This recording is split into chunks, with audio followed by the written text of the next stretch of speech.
Live from the studio of his parents' basement, the Have You Seen It podcast. Hello and welcome back to the Have You Seen It podcast. My name is Mason Knight. Sitting across from me is the one and only Cash Krause. But before we begin, if you guys can please be sure to smash that like button, comment below, subscribe to the channel, and hit that bell notification as we drop videos here every single day. So with that said, Cash, what are we here reviewing today? I forgot to put my hood on. Damn it. Oh, no hood. You do have the robe, though. The Jedi robe.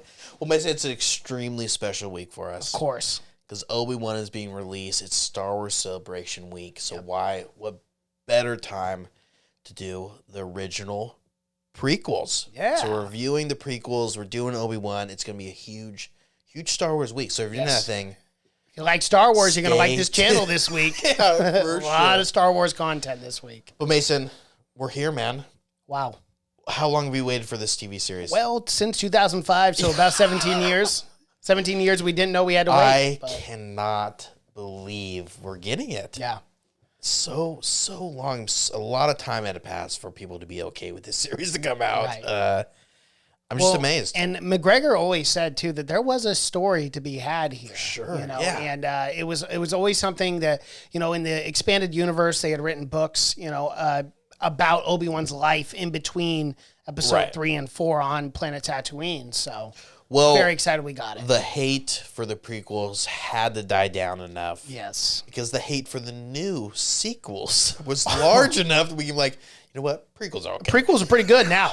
Seriously, they stand the test of time. As I say often, they age like a fine wine. I really do think that those new ones had to come out for people to hate the prequels a little less for us to get. Because that's even what all these interviews, because Hayden Christensen and Obi-Wan, or not Obi-Wan, but Ewan McGregor, are doing all these interviews together right now because of this. And that's pretty much what they said was like, it had to die down a little bit. Yeah.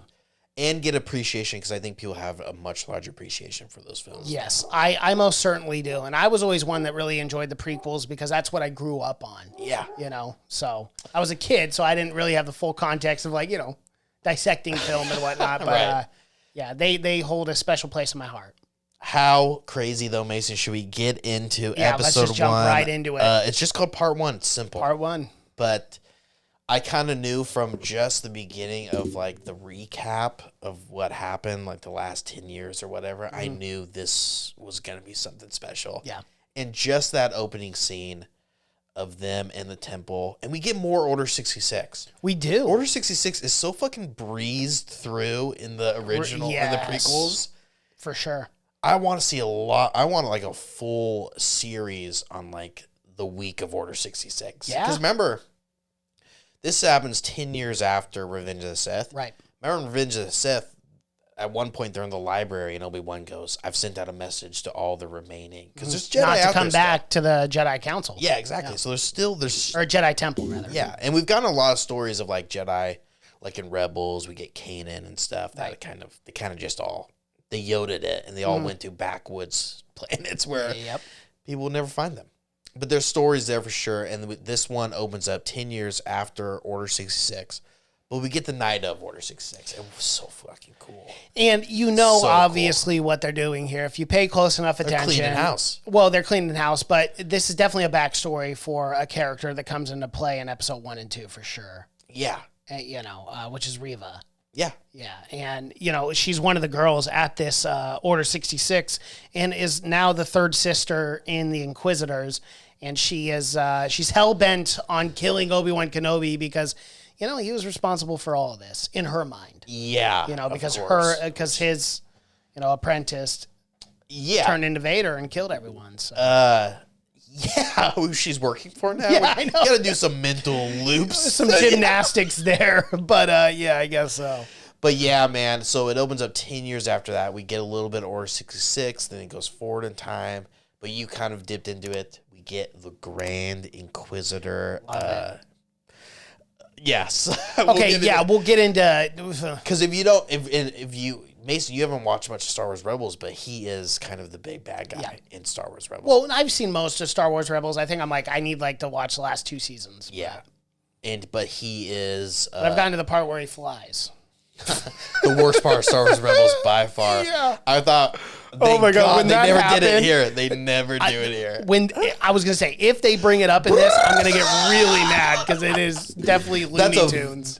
That's those cartoons though. You know, they borderline. It's even Clone Wars. You know, there's absolutely some goofy shit, and then there's some dark shit too of people getting fucking murdered. Yeah.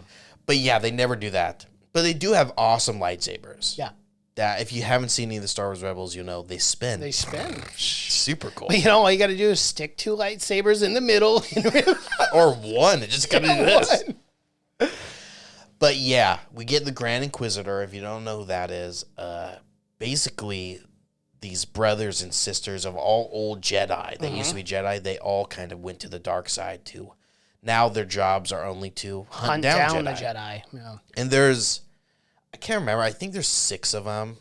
I think there's a 6th brother, a 4th sister, and stuff like that. So there's not a ton of them. But the leader of this group is the Grand Inquisitor. Right. And he's a big, big, scary guy. Yeah. And he's only scared of one person, and that's Darth Vader. Yep. But so they're hunting down. Of course, we get, what planet do we go to? The only planet that exists. Tatooine.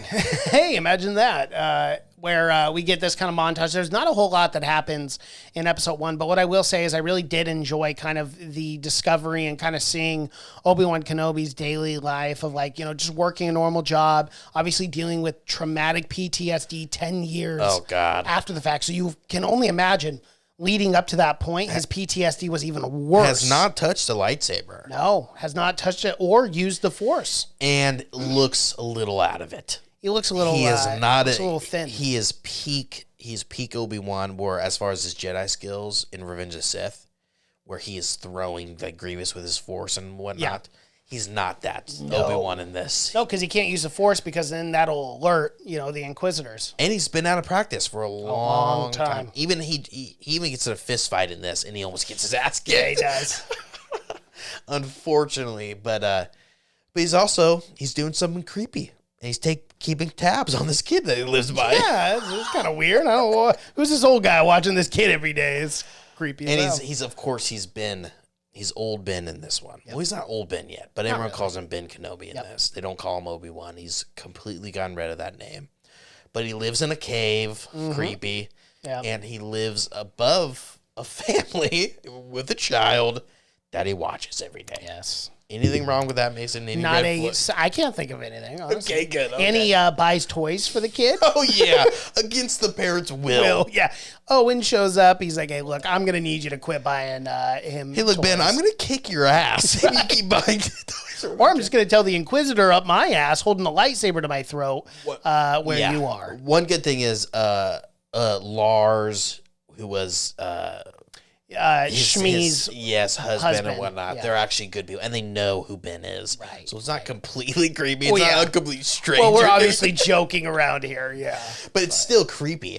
Yeah, it's weird. Still super creepy. Yeah. But I mean, when Yoda orders you to, they're not even toys though. They're also training devices. They are, yes. Yeah. So, but it's kind of. But cool, he doesn't want any part of this. I did like it because, Luke Skywalker has that very, very ship in A New Hope when he's holding it up and doing this. So that was kind of a cool callback, This show is already so awesome. It already gives you so much stuff that you wanted in all the movies that you don't get. We get a ton of Jawas in this. We get more lightsaber.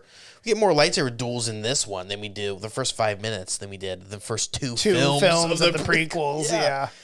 It's crazy, but we get a cameo by a Safdie brother. Benny Safdie plays the Jedi they're hunting. Oh, duh, yes. Yeah. What was that Jedi's name? Nari? Nari. Yes. Yeah. Who's... Doesn't last long. Yeah, he clearly has not had much training of the arts, unfortunately. And, of course, against Inquisitors, but that's a really good scene. In that cantina where Reva throws the blade, sticks right before it stabs that guy. Jedi cannot help themselves. It's like an itch they must scratch. Hunting Jedi is all about patience. They hunt themselves. Yes, they do. That's what they say. Not Obi-Wan. He's pretty much good with letting people die at this point. He's got to. mean, he's got the most important mission in the world. We got to talk about one more thing before, because we're going to try to keep this like 15 minutes. The introduction to Leia, this child actor who played Leia knocked it out of the park, dude. I thought she was one of the highlights of this show. She embodied the wittiness, the just the very like smart and like tenacious person that Leia was. Like, I enjoyed it a lot. Yeah, that's one thing I did not expect that we were going to get was anything to do with Leia at all. Yeah, I kind of like that. That was a different twist that I did not expect. Jimmy Smits is back. Playing her adopted father. Bail Organa. Bail Organa. Yes. Jimmy Smits, he's fucking great, dude. He was in the other two too, but he's really good in this one. And I was pumped when I saw him. I was like, sweet, they brought back Bail Organa. I was like, that. Sure. I did not think they were going to be able to do that. Looks great too, because he's a big actor too. Jimmy Smits is a big actor for sure. Yeah, that's a pretty small role for him. Yeah.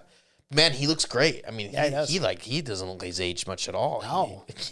He looks it's wild. The thing is, they have to kind of age appropriately Obi-Wan a little bit in this one, because he looks so much older, obviously 6 years later. Yeah. And he's comes in contact with Luke. Mm-hmm. But man, I was so happy. This one, it just checked all the boxes off me. He gets off Tatooine in like the first 30 minutes. Yep. He's like on a ship out of there. Yep. And I did like that twist, because they didn't really... I didn't expect it, because, in the trailer and stuff, they were doing like, oh, Luke, he's protecting Luke. But I like that switch of like being like, oh, no, now he's got to go protect Leia. Yeah. I will say... Which gets him off planet. That's the reason. Right. Thank goodness. I want to get into my problems of episode 2 next episode, because there are a few things that I'm like, I don't know. But this first episode was awesome. I really did enjoy it from start to finish. Like, I thought it was great. I liked Nari, who is the Jedi, who he goes to Ben Kenobi at this point, and he's begging him for help. And it just shows you that Ben is... He says, dude, just go bury that thing somewhere and never speak of it again. He knows the mission now is no longer to keep the Jedi alive. It's to keep this one kid alive. Yep. And that's it. And it's brutal, because Nari, the next scene, is publicly hung. He is. I kind of wish they would have just hung him by the neck and not take the whole ropes. I know. That's what Mary said too. I was like, well, still, I want to see it.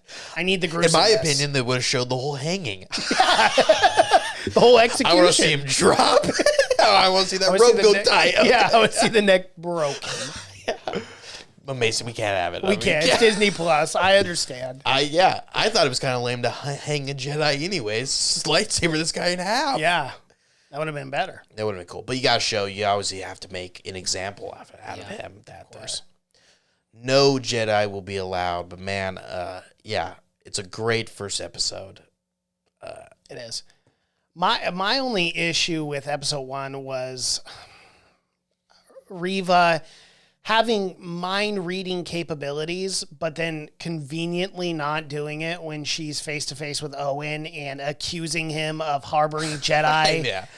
But then she does it later on in episode 2, and I don't want to talk about that yet, but I was like, yeah, be a little consistent with that, and like, my only, I don't want to complain, because honestly, I love that we're getting this show, and I have enjoyed it overall a lot, and I'm really excited to complete the series. But, you have 2 terrific villains in the Grand Inquisitor and Darth Vader. And, like, I just feel like with the character Reva, are we going to have enough time with now only 4 episodes left with 40 minutes to really establish a brand new antagonist? What happens with the Grand Inquisitor later? She'll definitely become... she'll definitely probably become the main villain at one point and even have probably a turning point. Yeah. What I'm gonna guess is my my predictions for the future of what's gonna happen. As I'm guessing she's gonna have a turning point at some point. Someone's gonna have to face Vader, right? And no one wants to be that guy. No, because Obi-Wan right now would get his ass kicked. Yes, he would. He has to go through some like Rocky moment, some montage of like getting back. But I loved how cool was he was there. Like he's like working as like a butcher for this giant like space worm thing that died out. It's such a cool scene. Like all that stuff is all practical too, and it's like Deborah Chow does a really good job of directing it, and she's directing the whole entire thing. Yeah. I thought that maybe she should be the next one to direct a movie. Yeah, her she's great. Or Bryce Dallas Howard, I think, it does a phenomenal job with The Mandalorian. The episode she does direct. Yeah. So, I want to see Bryce Dallas Howard direct a Jurassic Park movie. yeah, that'd be nice. I feel like that would be. I do think she's a better director than she is actress. She's a great director. Yeah, she's pretty good. All right, let's. That's the end of episode 1, part 1, I should say. We're gonna get into part 2 now, guys. So thank you guys so much for watching. If you guys like this video, please be sure to smash that like button. Use the force while you do it. Comment below. Subscribe Or to the your channel. hands. Or Use your your hands. hands Just use also. your hands. Yeah, because then it's probably more likely. We're not going to get very many subscribes if you try to use If you try to use the force. Comment below. Subscribe to the channel and hit that bell notifications. We drop videos here every single day. Thank you so much for watching and listening. My name is Mason Knight. That is Cash Krause. And until next time. Bye.